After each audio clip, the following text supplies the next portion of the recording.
Some provinces, grade 12 students will soon be applying for post-secondary school. But what happens when they're not ready for the path to university or college? Michelle Dittmer, co-founder of the Canadian Gap Year Association, says a gap year can really help students truly figure out which career choice is right for them in their future. Michelle's here this morning. Great to have you here. Thank you so much for having me. First of all, can I ask you about COVID and how it's affected the numbers on students taking a gap year? Yeah, the numbers have skyrocketed. I think previous to the pandemic, there was this stigmatization. As Canadians, when you get to this stage, it's the experience that they need on the field as well as off the field. And our young people has really opened the door and opened people's minds to alternative pathways and what's needed for our young people as they kind of wake their way through to the end of grade 12 and what happens beyond that. Yeah, academic catch-up, social catch-up, all of those things coming into play. I want to talk to you about two questions about parents. The first one is around parental anxiety.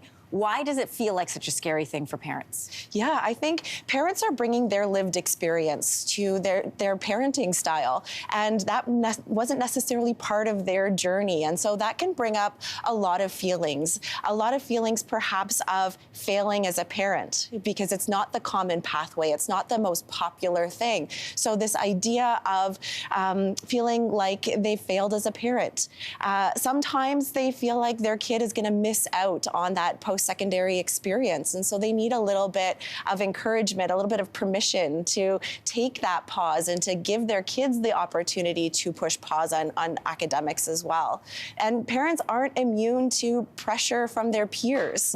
When you're standing around the water cooler at work and my son is going off to law school, my son is already a doctor, my son is going to this Ivy League school, and the parents stand there saying, my kid isn't going anywhere, that doesn't feel really good as a parent. And we feel that judgment the same way when our toddler breaks down in the store. Right. We feel that judgment. It doesn't go away as parents of teenagers. And so sometimes those pieces can really take hold on us, and we can be fearful because we don't know enough about the gap year pathway. What if you're a parent who really feels like your child does need to take a gap year, but your child doesn't feel like they need the gap year? They're ready to go to university. Yeah.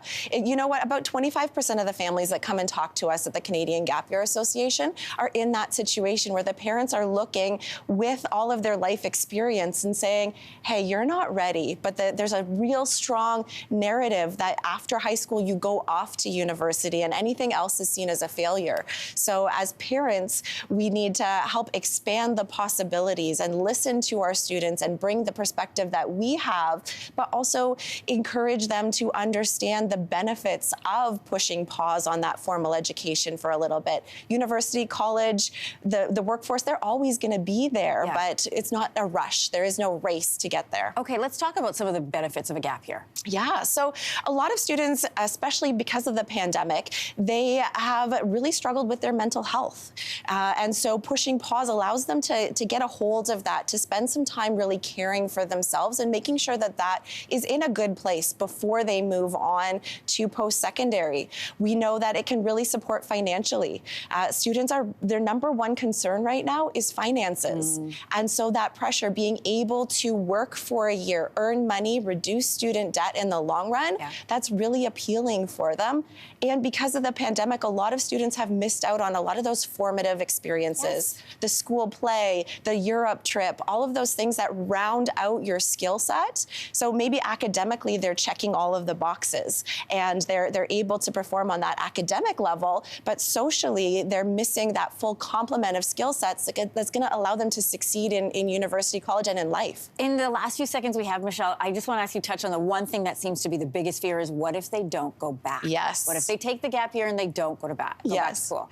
I've been doing this for over 15 years, and even the stats are showing between 81 and 90% return to post-secondary. So the stats are in your favor, and if you engage in formal programming on your gap year, you're more likely to return. So getting on board and doing something productive, that's how it's going to happen. I can feel the exhale from parents everywhere across the country. Thanks, Michelle. Thank you. Hey, thanks for watching. If you liked this, be sure to subscribe here, or you can check out more Your Morning videos right here.